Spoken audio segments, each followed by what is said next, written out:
So, how much? I didn't know Charles well, but well enough to guess that the grizzled hog farmer was a talented salesman. No lowballs. I imagined him drawling, waggling his finger, and speaking over his exceptionally jutting chin. 350 for the land, the pen, and the house, the man said. He spat hard, and the tobacco black phlegm stuck to the side of the fence post and slowly ran down the side in 3 rivulets. Then another 20 grand for the hogs, 233 of them, not a large parcel. Price of swine is going up, I'll tell you, so that's the best I can give you for what you's gettin'. I had expected to hand him even more money. Charles and his wife had a small operation, but big enough to matter, with a beautiful 2-story farmhouse to accompany it nicely. I wasn't getting a better deal anywhere else, at least not anywhere I wanted to be. I'd longed to live as a farmer in Tennessee ever since my family's entire property burned to the ground back in the fall of '68. It was dry, and we'd just fertilized after the harvest. Not a living thing was left untouched by the flames, not even my father, who ran back to get the horses after the barn shot up with a pillar of fire. We never found his body, or maybe we did, but the charred dust of the barn, the corn, and the animals we called our lives, and the blackened remains of the man that was my world were all reduced to ashes in the end. And when the wind came, they all blew away just the same, forever to leave me, my 2 sisters, and my mother behind. I held out my hand to Charles, and we shook on it. It wasn't the life I envisioned for myself. Not when I got my engineering degree from Georgia Tech. Not when I began work at a small engineering firm. Not even when I saw the hog farm for sale less than an hour from my house did I realize that was the world I lost, that I needed back. My wife didn't care. In fact, it brought her work commute down to 40 minutes from an hour 10 after we moved there, and I began consulting part-time to make allowance for the time I needed to spend raising the hogs, caring for the land, and tending to my now pregnant wife. The fulfillment I sought seemed that much closer, but only that, closer, yet still out of the reach of my yearning clutches. It wasn't until 2 years after I bought the farm, almost to the day, that the chips seemed to fall on my side with her. Micah, Jackie was calling from the cubicle over. Then I heard footsteps coming towards my own office space. Hey, yeah, did you finish the drainage plans for the floodplain you were working on? If so, I'd happily review and sign off on them. Jackie had come here a couple of years after I did. She was an intern at first, and everybody loved her cheery smile and sharp intellect, so she was hired on after she finished her degree. The youngest of our crew, she lived by herself in an apartment, but her lack of experience didn't keep her from coolly sharing her opinion on matters of work when she knew she was right, and she was always right. Jackie had always taken a liking to me in a way she didn't seem to show toward the others. I never became sure of why she did, but I had my suspicions. Trauma and mystique go hand in hand. Maybe she saw me as broken in the same way she saw herself. After all, it didn't take a psychologist to tell Jackie had her own skeletons in her closet. She just had that aura, the one that neglected children and broken adults share with each other. Nobody knew what life she walked out of, and nobody cared. She did her job, and that was all the company cared for, but not me. I turned away from my computer screen towards the opening of my cubicle, and she was there, half silhouetted by the light behind her, staring me in the eye. Jackie trailed a finger down the edge of the cubicle wall, her mouth opened barely enough for me to see her tongue flit deftly over her perfectly aligned incisors. Ignoring my question, she continued, "Your wife, I take it." She gestured with an outstretched palm toward the wedding photo I had framed on my desk. "Yeah, hard to believe we'll be a family of 3 soon." I chuckled, nervously, slightly excitedly, too. I can't tell if Jackie knew that the latter was for what I knew was coming rather than what I had already said, but I don't think she would have cared one way or the other. Say, she must be lonely waiting for you at home. I know that feeling, being lonely. She took a step towards me and I glanced down at my feet. Looking back, it felt like an eternity, that looking down, that knowing what was happening and making a decision. It was a choice, and while it felt like it stretched for minutes, hours, I knew it was but a moment. Yet it only took a moment to make my descent into sin. I know it too well. She's on a business trip, a long one. Say, I raise hogs, prize swine, there's good money in them. What do you say about coming to see my farm sometime? It had been 2 hours since Jackie had left the farmhouse, and was almost 1:30 in the morning, yet I wasn't tired. According to my doctor, I have insomnia. According to my mother, I have bad juju. According to myself, well, I guess I just don't feel like sleep is worth the trouble sometimes. That night, though, I didn't sleep at all until the sun shone through my window in the early hours of the morning. Living among swine never gave me a lot of grief. Before then, some people hated the stench, my wife among them, but the manure never bothered me. And come to find out, it didn't bother Jackie either. I would have asked if she had been on a farm as a child, but her demeanor and attitude told me that she wasn't interested in the slightest in my life, and that I shouldn't be in hers either. I suppose I wasn't, not in the one outside of our affair, at least. But that night, when the stars were out and shining like eyes in a limitless black sea, and when the wind rustled through the trees, a gigantic army moving across the land like a plague towards destinations unseen, I started to feel bothered in a way I never had before. I had been sitting on the back porch in view of the pig pens after having just finished the chores. I knew I wasn't drunk, I was only on my second beer, but sitting outside, half-empty bottle in hand, I suddenly wished I could be completely wasted. I'd never been one to believe in those types of things that you can't touch with your hand or see with your eyes. A hair stood up on my arms, and the taste of metal lapped my tongue as if a storm was coming. No, I didn't believe in the things you couldn't really feel, but I could sure as hell feel something now. Unsettled, I was turning around to go get another beer before something caught my eye in the pig pen that made me glance over. All of the pigs visible from this side of the house could be seen through the metal fencing, staring in my direction. The ones who were blocked by the lumpy bodies of the other swine stood on the hind ends of the others to see. With their combined mass, the pigs strained the metal of the pen stalls until each stall's fencing bulged out in the middle where the weight was distributed.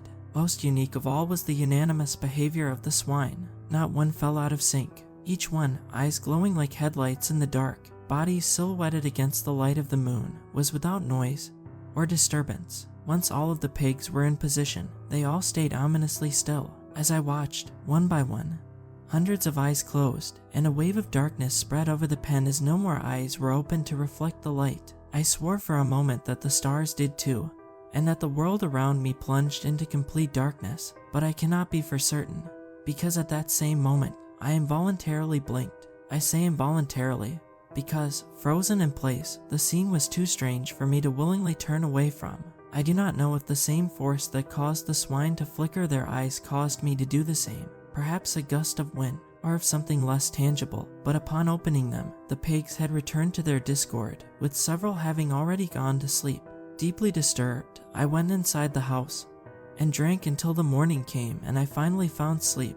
My wife returned from her trip soon enough, and without much ado upon her arrival, for the next month or so, the two of us were together and our lives were lived without significant discord, none that she knew about anyway. I never told her about Jackie, and I certainly didn't mention the times I saw my coworker after my wife returned, either. And while I did float an innocent question to her asking if she had noticed any of the hog's strange behavior, I didn't enlighten her as to the motivation for my interrogative manner. She never appreciated being in the company of swine, as it was, and turning her disdain into disgust wasn't on my agenda. Almost as abruptly as she had returned, my wife left, again, to be gone for the next week and a half on another trip.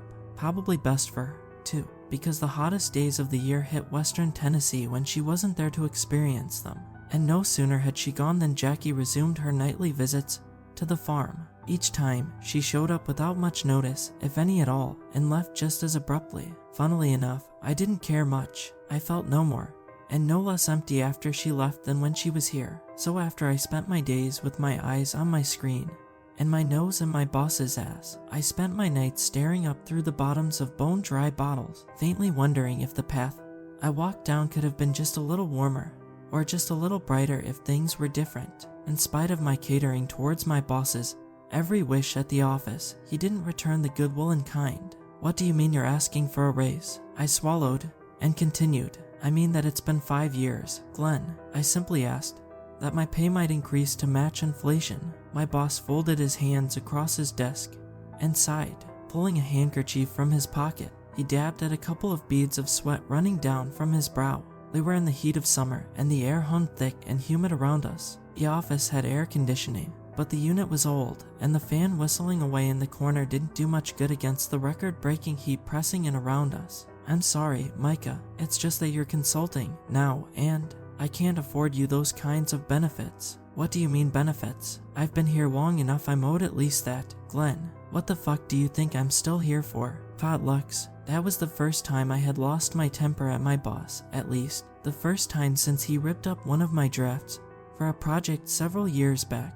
That had been a long day for both of us. Now, Glenn sat back and scowled ever so slightly, and only for a brief moment, an indication that his inhibitions keeping his attitude in check were wearing thin. Nonetheless, he put on a smile and chuckled coldly. Micah, look, you always were my right-hand man, but you're here so little now. One could say you're more like my right thumb man now. That was a long day too. The heat didn't help. Somehow some bugs got into the office. Somebody probably left a door open to quash the heat. Fruitlessly. No wonder the axe shot, I thought to myself. By the time it was the hour for me to leave, there were moths flitting around the lights, flies eating the stale food in the cafe, gnats alighting on every exposed surface. In the office, insects were everywhere. I figured that door must have been left open most of the day. Gotta be pretty stupid bugs if this is where they want to be. The time came for me to leave, and I did so without a fuss, as little as I could manage. Anyway, I took time to complete some errands and returned home, only to realize the heat wasn't much less oppressive there than it was at the office, even if there weren't any insects. If anything, it felt oddly empty without them, even after Jackie showed up.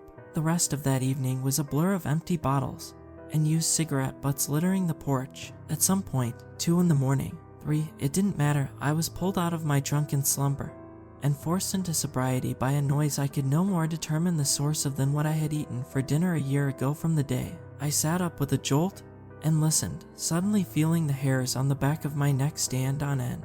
The sound, if it could be called that, was discordant, unnatural, wrong, and yet I couldn't remember another thing about it.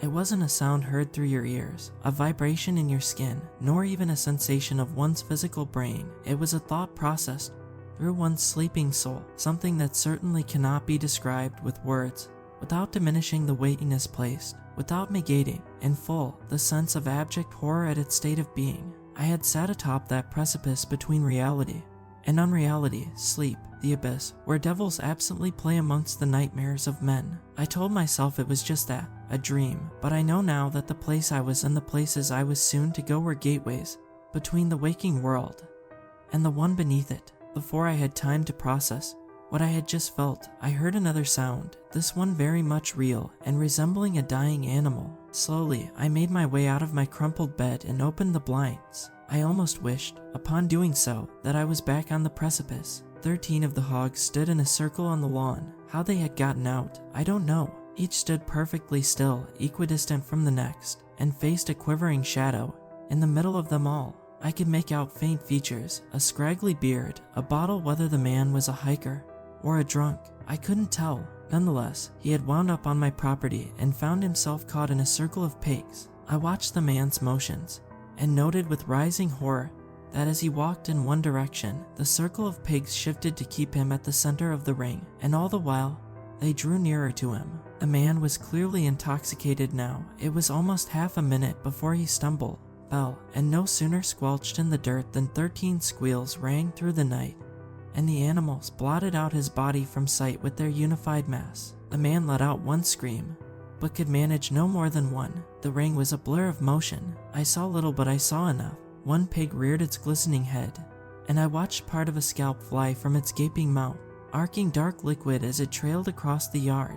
Another couple chunks of meat rolled away from the pile and reached a stop several feet away in the yard. Once the pigs were through with their feast, they broke off from the previous sight, now nothing but a red stain on the earth, and gobbled up the pieces that had got away. It took me the next 4 hours to get the pigs back into their pen, but I managed it, and none had to be shot in the process, though I surmised I should come with a gun readied. A cleanup wasn't necessary either. It was a hog farm, so it'd be getting dirty again soon. I considered another individual might find the stain, but there was no proof it was human blood, and I had no intention of calling the police out there. That morning, my boss was late to work. I suppose that's to be expected, though, when one has had their tires slashed. He was livid, and I didn't correct his supposition that his ex-wife had committed the act, though I'm sure he would have loved another reason to fire me. After all, I was nothing more than a right thumb man. The day had gone quicker and cooler than the former, and the low droning of the rain made the day seem just a little less lonely.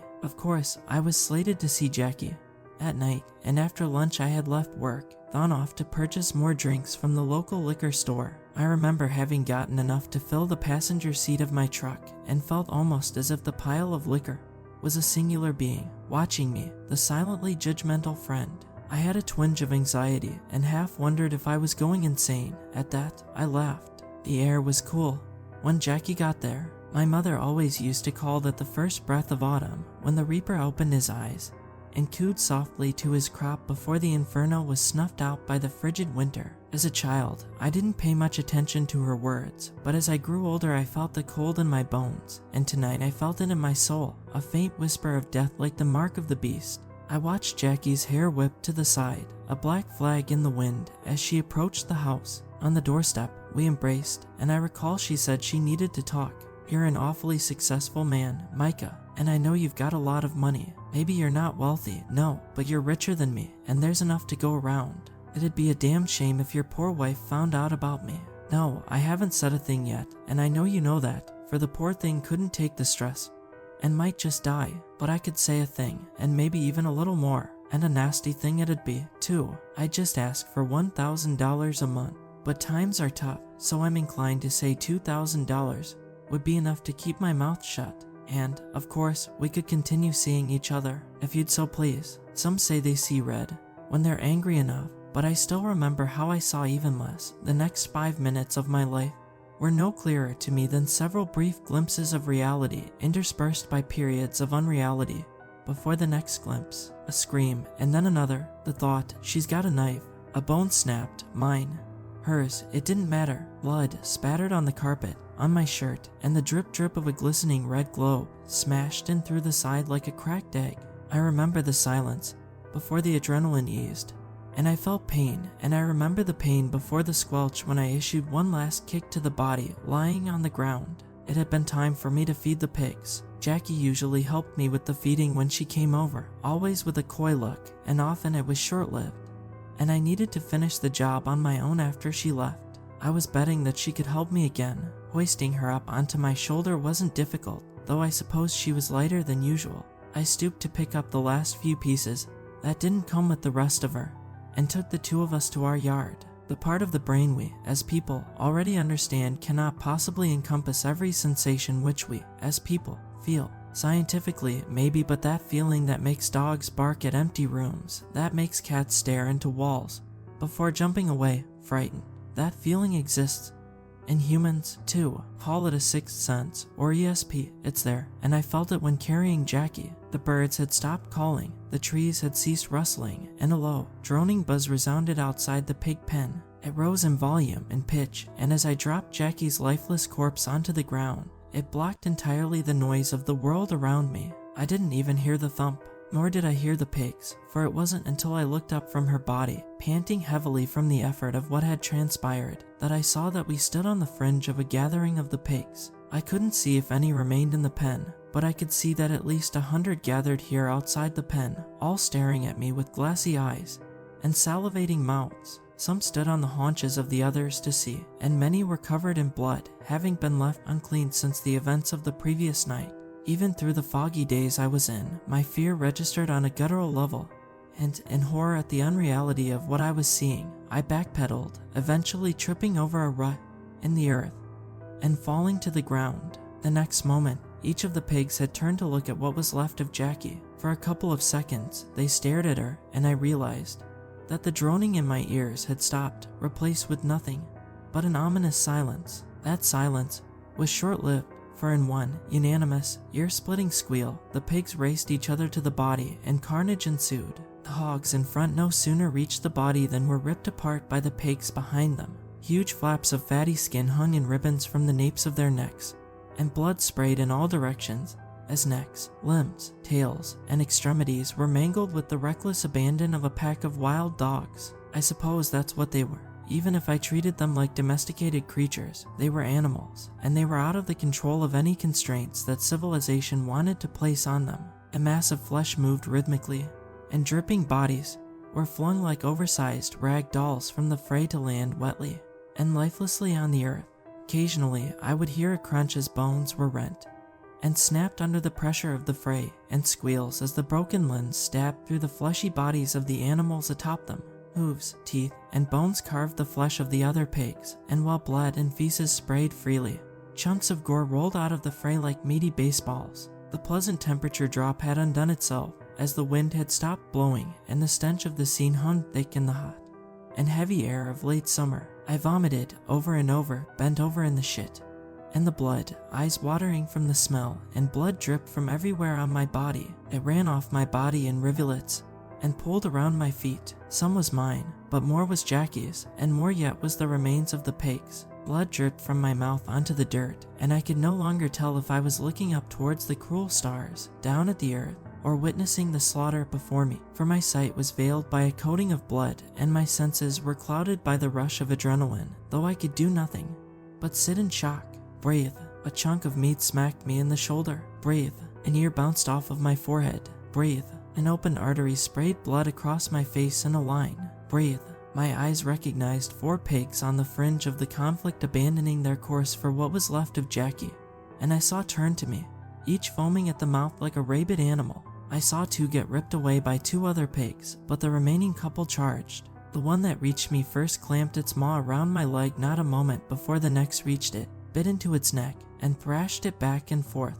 I couldn't hear my own screams above the countless squeals of the hog pile and the constant wet ripping that resounded through the dark sky. Eventually, the pig that had bit me gave out with a squeal, but not before the lower half of my leg was snapped with one final pull, and the pig behind then buried its face in the body of the dying hog, before being dragged back into the conflict by another. I failed to even hear my cries of pain over the sounds of the fray. I knew I screamed only from the burning in my throat. Breathe. A second later, I was thrown by the arm and crashed against the soggy earth several feet away from the conflict.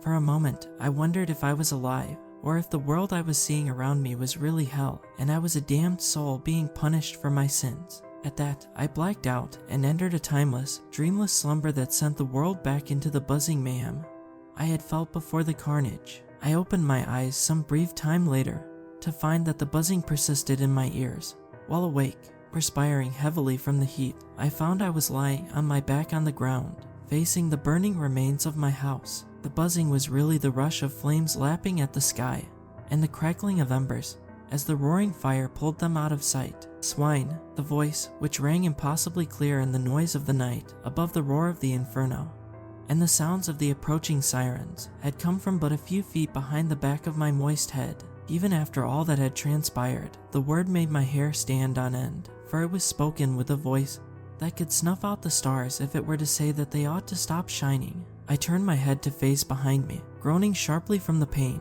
to see a man atop a mountain of hundreds of mutilated hogs. The pile ran with a constant stream of blood and feces, which dripped slowly over the terraced stack of corpses to form a small lake underneath, the edge of which lapped my face with miniature waves of gore. They never learn. Then the man smiled, and I realized with horror that his legs resembled those of ruminants, and atop his head rested 2 ebony horns, glistening in the moonlight.